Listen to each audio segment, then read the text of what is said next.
Hey, I'm Ryan with Maniacs Garage. Thanks for tuning in today. I'm here with Gil from Carolina Steampunks. They've got a really cool vehicle here. What can you tell us about it? Well, this started life as a 67 Volkswagen Beetle. We have a high school program we do after hours with the students where we just drop a bunch of stuff in the middle of the floor and say, build a car.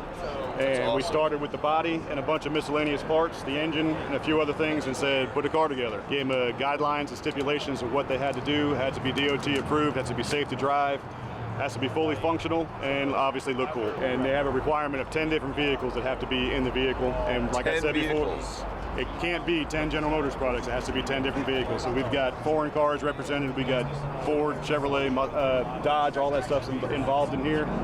For example, we got the Ford front axle, Dodge brakes on the front, Chevrolet dump truck motor, Corvette parts on it with the disc brakes, the rear axles off of the Ford, an old ambulance Ford. So you got a lot of parts from different places. Tractor parts. We even have a tractor grill. Yes, we even got farm equipment involved. But this has been going on since 2015. We started this in the fall of 2015. We were challenged by a local businessman to build a rat rod on an extremely tight budget. He gave us $5,000 to start it. We accepted the challenge, and the first rendition of this was about 90% complete by the end of that following school year. So we started in the fall of 15. It was running, driving, fully operational by May of 16. Very cool, very cool. Some things you said that are near and dear to my heart. As a father of many children, I love that you're working with the kids and getting them involved. I try to get my boys involved. You guys have seen them on the show a few times, Gabe and Ashton at least anyways. They come and help wrench on Saturdays with us. When I graduated high school or was about to graduate, I talked to my counselor and he says, what do you want to do? I was like, well, I really love working on stuff. I really want to be a mechanic. And he laughed at me. He said, you're too smart to be a mechanic. You're going to be a mechanical engineer.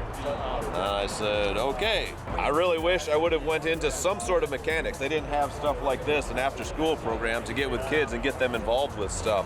So super, super cool, very near and dear to my heart. Your story sounds very similar to mine. I would the same thing. They wouldn't let me go to the Career Center when I was in high school because you're too smart. You're going to a 4-year college. This is where my passion was. This is what I love. This is what I ended up doing. Now I'm teaching high school doing the same stuff. You know, we were lucky enough to bring 3 of those students with us. So we've got Nick, Caitlin, and Cody sitting over here that were actively involved in the build. So this has been a really, really good project. It's been eye-opening for the students. They found abilities they didn't know they had. The students were saying that they designed in some of the bracketry, they were welding it up, and all hands-on. It wasn't just, here, this is how we're doing it. You're actually getting them in there and getting them dirty, which is awesome.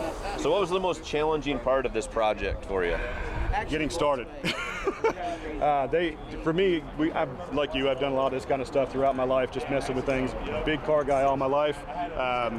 Getting them to understand that just because you see a pile of parts doesn't mean you can't make something out of it. So getting them to get the motivation and the understanding that using basic critical thinking skills, they can actually turn something into a usable part, make Ford parts work with Chevrolet parts, work with Dodge parts, work with Volkswagen parts, because they had the fabrication skills and everything to do that. So getting them to understand where we were going, what the vision was probably one of the biggest things. And of course, getting the school district on board to support us. And you touched on something that we've tried to convey to our viewers, right?